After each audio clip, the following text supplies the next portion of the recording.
మళ్ళీ ఎందుకు వచ్చావు? నేను వెళ్ళిపోతున్నాను సార్. మీకోసారి చెప్పేద్దామని వచ్చాను. సార్ ఒక్క నిమిషం. గుళ్ళో నేను కావాలని గొడవ పడలేదు సార్. వైషు గురించి చెడ్డగా మాట్లాడితే తట్టుకోలేక గొడవ పడ్డాను. ఆ రోజు మిమ్మల్ని కలిసినప్పుడు ఒక మాట అన్నారు సార్, 2 నిమిషాలు నా ప్లేస్లో ఉండి ఆలోచించరా అని. ఆలోచిస్తే తండ్రిగా మీ బాధ ఏంటో అర్థమైంది. అందుకే అంతలా ప్రేమిస్తున్న వైషుని కూడా వదులుకున్నాను.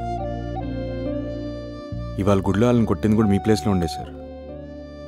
నా ప్లేస్లో నేను లేను సార్. నన్ను మీరు మళ్ళీ పిలవగానే చిన్న ఆశతో వచ్చాను సార్. నేను ఆలోచించాను కదా మీరు నాలాగా ఆలోచించకపోతారా అని. కానీ అది ఎప్పటికీ జరగదని ఇవాళే తెలిసింది సార్. ఎందుకంటే ఇన్నాళ్ళు మీకు నా మీద ఉన్న కోపం అనుకున్నాను సార్. కానీ అది అసహ్యం ఇవాళే తెలిసింది. కోపం అయితే తగ్గిపోతుంది, కానీ అసహ్యం పెరుగుతుందే తప్ప తగ్గదు సార్. నేను పుట్టినప్పటి నుంచి ఏ ఎఫెక్షన్స్ రిలేషన్స్ తెలియకుండా పెరిగాను సార్. అందుకే పెద్ద ఫ్యామిలీ అమ్మాయిని చేసుకుంటే అవన్నీ దొరుకుతాయని ఆశపడ్డాను.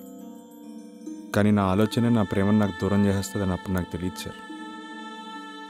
చిన్నప్పటి నుంచి నేను చాలామందిని కొట్టాను, నన్ను చాలామంది కొట్టారు. నాకెప్పుడు ఏం అనిపించలేదు సార్. ఎందుకో మీరు కొట్టిన దగ్గర నుంచి బాగా ఏడుపు వస్తుంది సార్.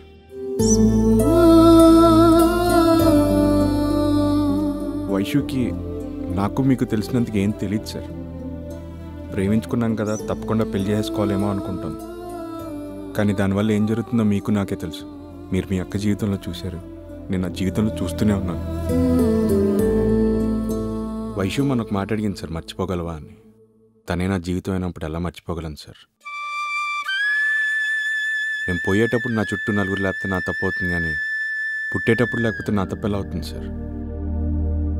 కనీసం ఇది చెప్పుకునే అవకాశం కూడా మీరు నాకు ఇవ్వలేదు. వైషు నన్ను క్షమించమని చెప్పండి సార్.